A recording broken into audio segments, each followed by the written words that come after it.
Nada é tão insuportável para o homem que estar em completo repouso, sem paixões, sem negócios, sem divertimento, sem aplicação. É então que sente o seu nada, seu abandono, sua insuficiência, sua dependência, sua impotência, seu vazio. De imediato brotará do fundo de sua alma o tédio, a escuridão, a tristeza, o amargor, o despeito, o desespero. Esse é um trecho da obra Pensamentos de Blaise Pascal. Hoje, vida e obra deste escritor, filósofo, matemático. Blaise Pascal nasce em 1623 em Clermont-Ferrand, na França, no dia 16 de junho. Blaise Pascal, ele foi um filósofo, como eu disse, foi um matemático, um físico, um escritor francês muito importante. Ele é autor da famosa frase: o coração tem razões que a própria razão desconhece. Nessa frase, nós temos os dois elementos que vão nortear o pensamento de Pascal, a sua doutrina filosófica: o raciocínio lógico, a razão, e a emoção, o coração. Nascendo em 1623, ele, desde cedo, passa pela experiência do sofrimento. Órfão de mãe. Teve a sua educação entregue ao seu pai, aos cuidados do pai, que vai incentivar o menino à leitura. E o seu talento precoce para a ciência física levou a família para Paris. O pai percebe que ele tem o pendor para a ciência, para a matemática. Lá em Paris, ele vai se destacar no estudo desta disciplina. Com apenas 16 anos, o Pascal vai escrever um texto importante, Ensaio sobre as Cônicas, 1640. Esse ensaio, Sur les Coniques, idealizou aqui grande parte do pensamento matemático dele. E ele vai depois também idealizar uma máquina calculadora, uma máquina automática de cálculos, chamada Pascalina. Então nós já temos nesse jovem esse espírito de busca, de pesquisa, de ciência. Então aqui diz que muito mais do que um filósofo, ele foi um matemático, um cientista. Nesse mesmo ano de 1640, o pai transferiu-se com a família para Rouen e lá Pascal vai realizar as suas primeiras pesquisas no campo da física. E é nessa época, então, que ele vai fazer, inventar a Pascalina, essa primeira máquina automática de cálculos. Gente, ele vai inventar também a seringa, a prensa hidráulica e dedicar-se aos estudos importantes aí da hidrodinâmica, hidrostática, equilíbrio de soluções líquidas, peso, densidade do ar e triângulo aritmético, escrevendo para isso diversos tratados, além de estabelecer também as bases para a teoria das probabilidades e da análise combinatória. Esse espírito científico vai estar em Pascal sempre. Dentro dos textos, dos seus tratados, isso vai ser demonstrado claramente. Nós temos também, neste período em que a família está em Rouen, o seu contato com os jansenistas, que era uma facção católica, já falei dela, na época de Corneille, que também teve uma relação com os jansenistas. Essa vertente do catolicismo rejeitava o livre-arbítrio e inspirava em Santo Agostinho, falando da importância da predestinação e da graça. Ensinava então que a graça divina e não as boas obras seria a chave da salvação. E o jansenismo, né, essa vertente aí dentro do catolicismo, ela floresceu muito nesse século XVII. Depois ela foi perseguida, né, e até o mosteiro lá de Port Royal foi destruído mais para frente, aí acho que no início do século XVIII, 1710 por aí. 1647, Pascal retorna a Paris e dedica-se exclusivamente à atividade científica. Realizou experiências sobre a pressão atmosférica, escreveu um tratado sobre o vácuo. Aqui eu vou mostrar daqui a pouco este livrinho, que tem 5 obras de Pascal. E uma delas é o prefácio que ele escreve sobre esse livro, sobre esse tratado do vácuo. Ele inventou, como eu falei, a prensa hidráulica, a seringa, aperfeiçoou o barômetro de Torricelli. Vocês lembram quando a gente estudava matemática no ensino médio? Sempre falávamos nessa questão aí do Pascal, da importância dos estudos de Pascal. Em matemática ficaram célebres a sua teoria da probabilidade e o seu Tratado do Triângulo Aritmético. Ele vai escrever esse tratado em 1654. E ainda neste ano de 1654, o Pascal quase vai morrer num acidente de carruagem, depois de passar por uma experiência mística. Ele decide consagrar-se mais à busca de Deus, da oração, que ele vai intensificar esse contato com os jansenistas, vai buscar também essa religião como maneira de agradecer a Deus essa experiência de quase morte. Esse acidente terrível de carruagem leva ele a uma mudança, a uma conversão. Então essa experiência religiosa vai ser muito forte em Pascal. Ele vai eleger como guia espiritual, a partir desse tempo, um padre jansenista chamado Singlin.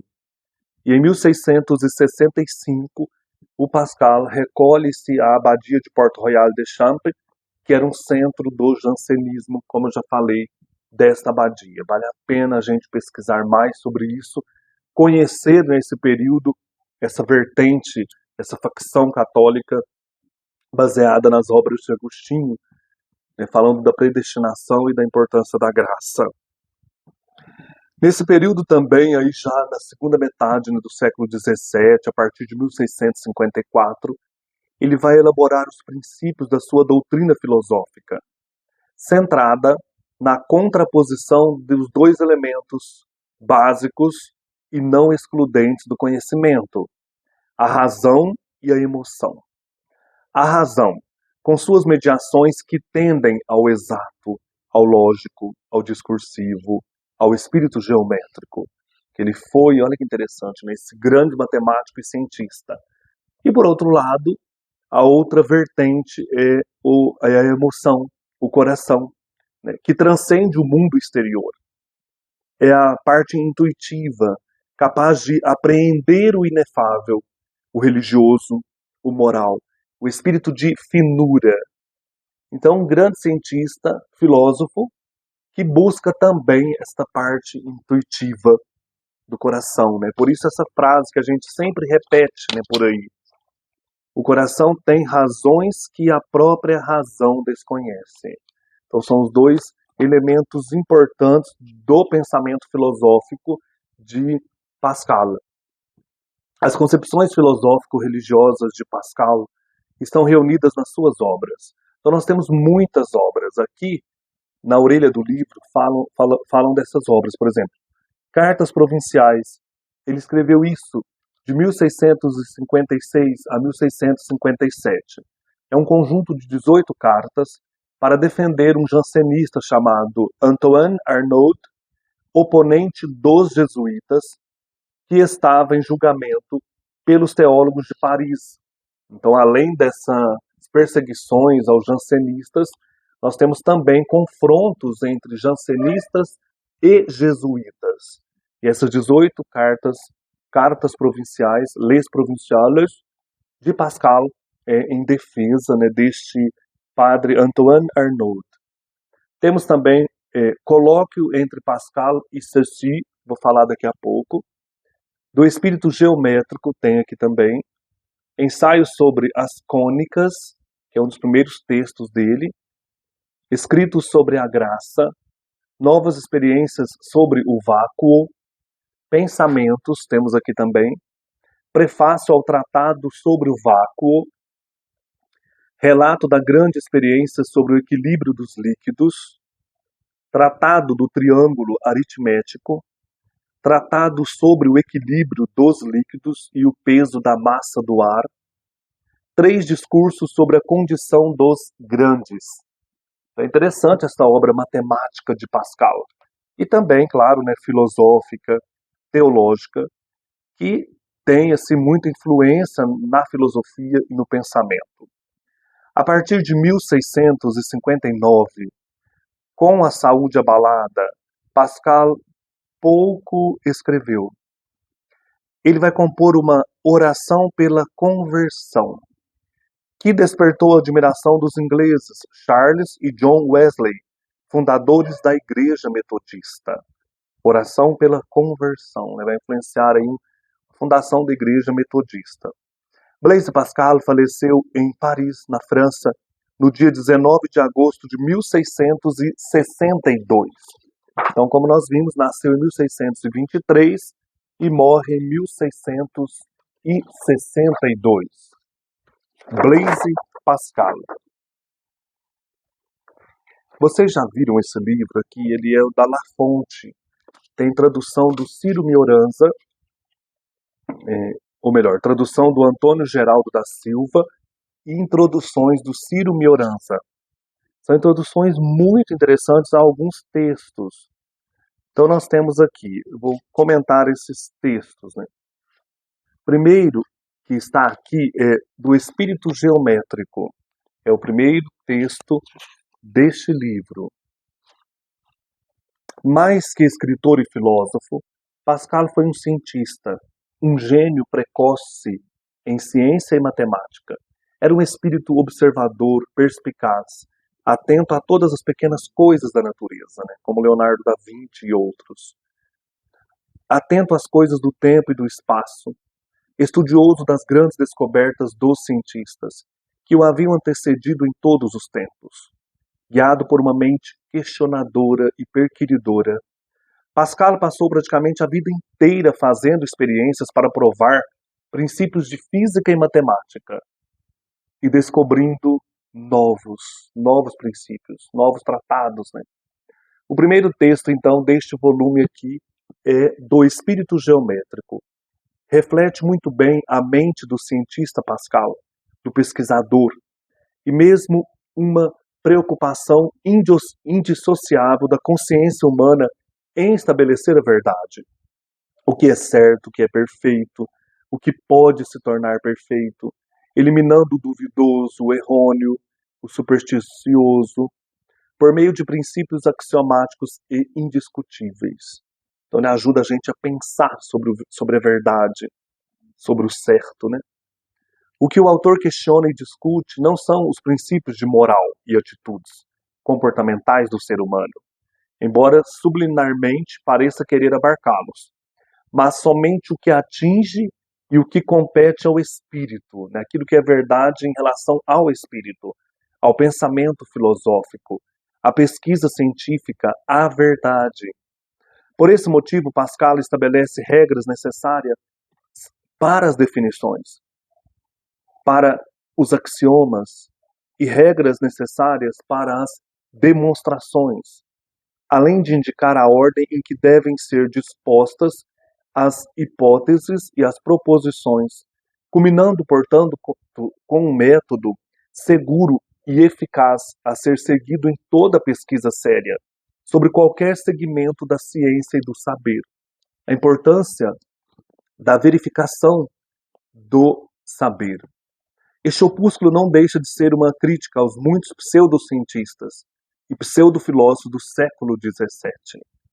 Uma condenação dos espíritos superficiais que se aventuravam em ciência e filosofia produzindo obras de valor discutível.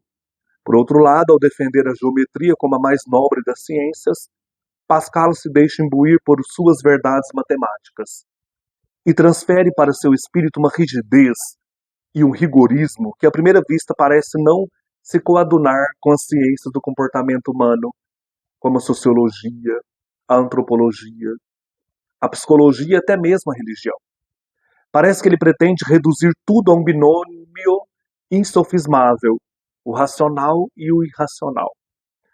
O primeiro, explicando ou tentando explicar tudo, o racional tentando explicar tudo. O segundo, o irracional, mostra, se revela e pouco explica e induz facilmente ao erro. Talvez essa visão tenha sido um dos fatores determinantes que tenham levado Pascal a abraçar e a defender publicamente o jansenismo, essa corrente religiosa católica que pregava uma moral extremamente rigorosa, fonte de escrúpulos e transtornos psicológicos em seus seguidores. Na verdade, o estudo de Pascal tem como objetivo principal a busca da verdade. E como ele próprio afirma, cumpre seguir 3 passos fundamentais. Primeiro passo, descobrir a verdade ao procurá-la. Segundo passo, demonstrá-la ao possuí-la. Terceiro passo, discerni-la do falso ao examiná-la. Ele continua dizendo, abre aspas, não falo do primeiro, trato particularmente do segundo, que encerra o terceiro. De fato, se alguém souber o método de provar a verdade, terá ao mesmo tempo aquele de discerni-la, porquanto, ao examinar-se a prova que apresenta é conforme as regras que conhece, resultará se foi demonstrada com exatidão. A geometria, que é superior nesses 3 gêneros, explicou a arte de descobrir as verdades desconhecidas. E é o que ela chama análise, e seria inútil discorrer sobre ela, depois de tantas obras excelentes que foram produzidas. Demonstrar as verdades já descobertas e esclarecê-las de tal modo que sua prova seja invencível. É a única coisa que pretendo transmitir. Olha, descobrir as verdades já descobertas e esclarecê-las de tal modo que sua prova seja invencível. É a única coisa que ele pretende nesse tratado do espírito geométrico. É o primeiro texto desse livro. O segundo texto é Prefácio ao Tratado sobre o Vácuo, o vazio, o nada. Aqui é só o prefácio, o tratado não está aqui. É um breve texto, publicado pela primeira vez em 1779. Pascal já tinha morrido, ele morreu, como eu falei, em 1662. O título original, de l'autorité en matière de philosophie, da autoridade em matéria de filosofia. É realmente o prefácio desse tratado sobre o vácuo, que Pascal estava escrevendo, como ele mesmo afirma em diversas ocasiões. Numa carta a Ribert, datada 16 de julho de 1651, Pascal, ao falar de suas experiências sobre o vácuo, escreve: as consequências são muito belas e muito úteis. Não vou me deter em deduzi-la aqui, esperando que as possa ver em breve. Se Deus quiser, num tratado que estou concluindo, do qual já falei a vários de nossos amigos e no qual se poderá conhecer a verdadeira causa de todos os efeitos que foram atribuídos ao horror do vácuo. Fecha as aspas aqui. Eu tinha que ter fechado antes, mas aqui, nesse pequena carta, trecho da carta que ele escreve a este amigo, ele fala desse tratado que ele estava escrevendo, Do tratado só foram conservados alguns fragmentos e o presente prefácio, não se sabendo que fim levou, infelizmente, o restante do escrito. Em sua brevidade, o prefácio se queixa do sumo respeito conferido a tudo o que os antigos nos legaram nas ciências humanas e nas ciências exatas, e em contrapartida do tratamento mesquinho dado pelos contemporâneos a todos os cientistas modernos, que por meio de experiências sérias e conclusivas fazem novas descobertas, contribuindo para o progresso da humanidade. Valorizavam então os antigos somente, e nesse período aqui, século XVII, em que a ciência estava caminhando, né, progredindo, novas descobertas, esses cientistas eram desvalorizados, perseguidos. Então, nesse tratado, o Pascal faz uma crítica a essa perseguição. Com efeito, muitas experiências e afirmações científicas absolutamente verdadeiras foram na época recebidas com incredulidade, quando não desprezadas e até mesmo condenadas. A história nos relata muitos casos que comprovam as palavras de Pascal, dentre os quais são mais conhecidos os de Copérnico, Galileu Galilei. Hoje, certamente, Pascal não teria do que se queixar, porquanto a ciência e a pesquisa levaram e estão levando o homem a um patamar jamais sonhado na época dele, né? É do Ciro Mioranza esses textos aqui de prefácio, de introdução aos pequenos textos que temos aqui do Pascal, pequenos, mas grandiosos, né?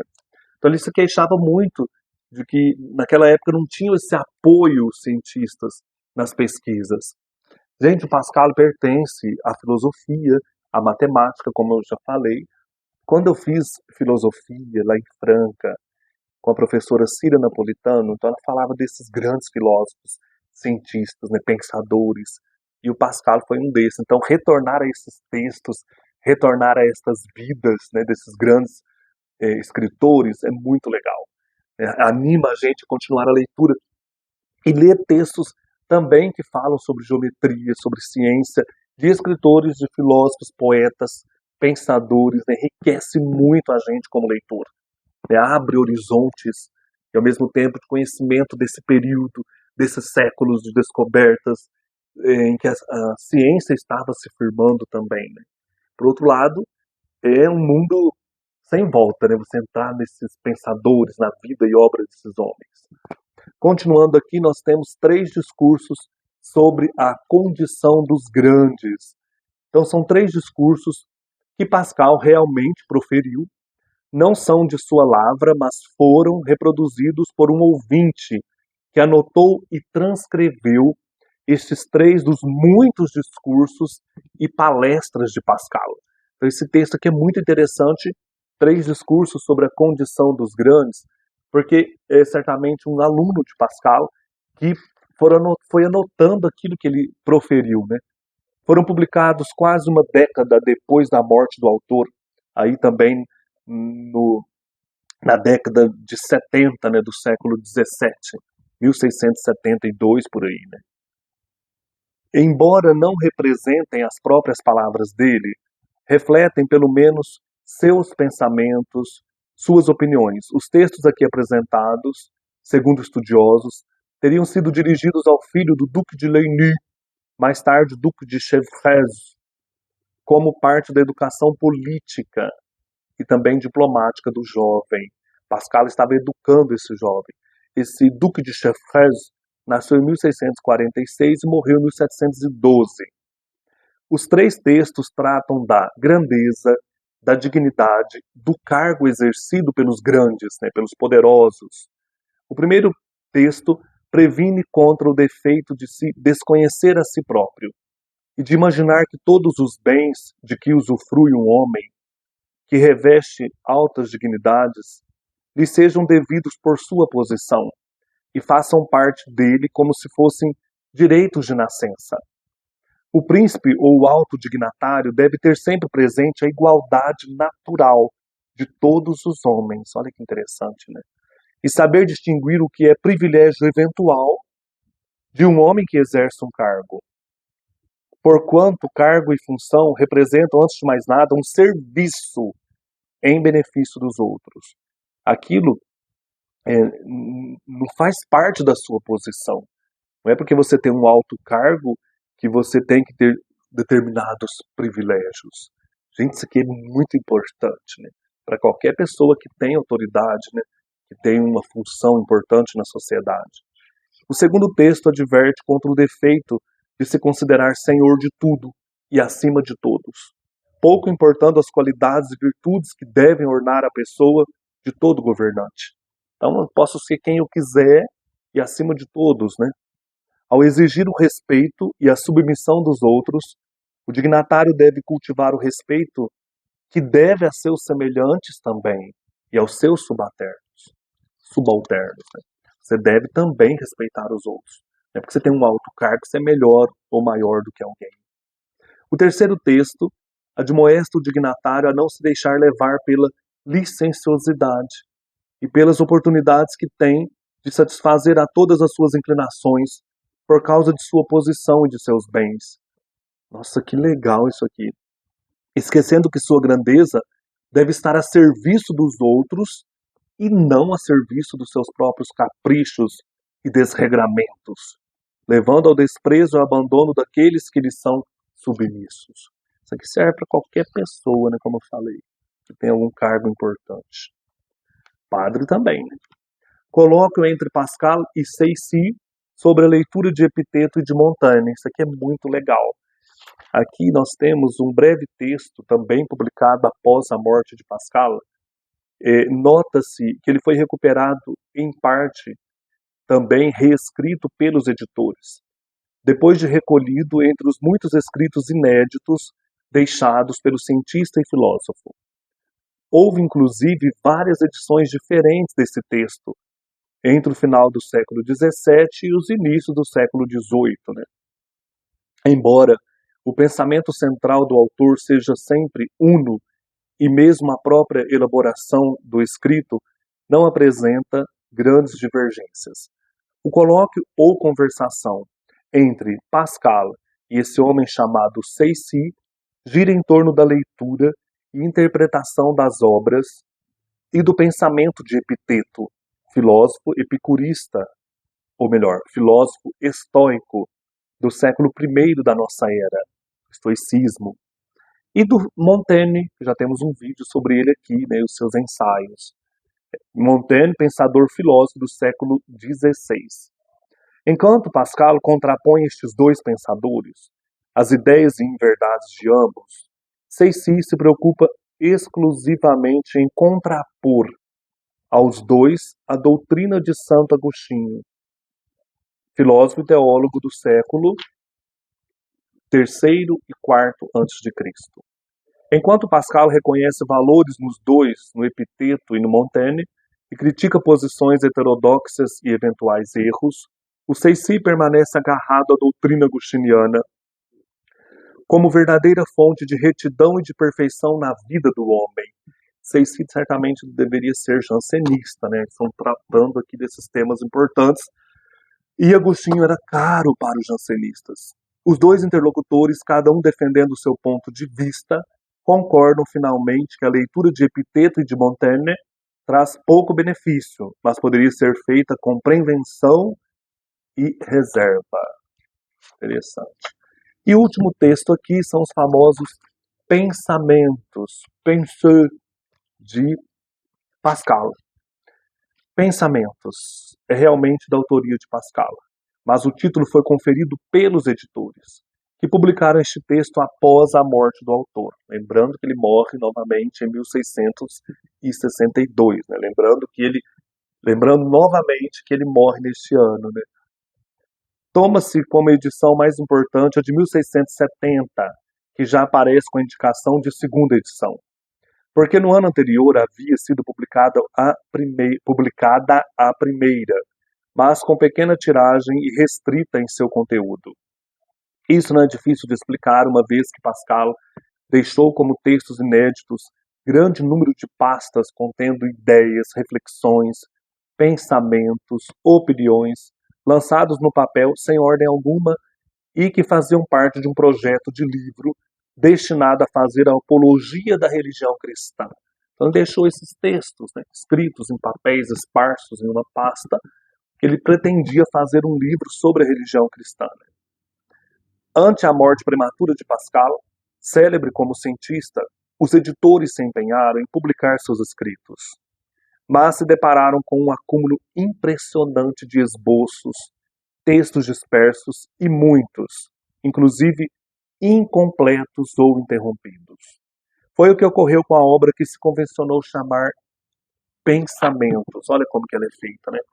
São textos esparsos, né, lançados aqui para a gente ter uma ideia, né, do que o Pascal trazia, né, pretendia ao falar sobre a religião cristã.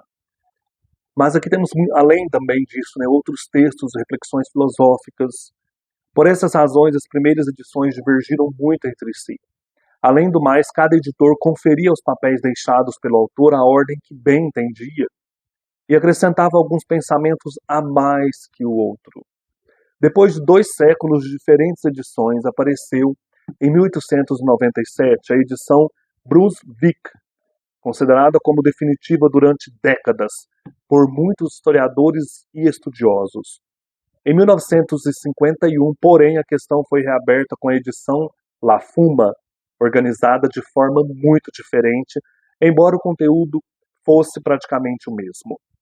As edições posteriores de outros editores repetiam, ora uma, ora outra das 2 anteriores, com diferenciações irrelevantes ou com outra organização temática dos pensamentos de Pascal.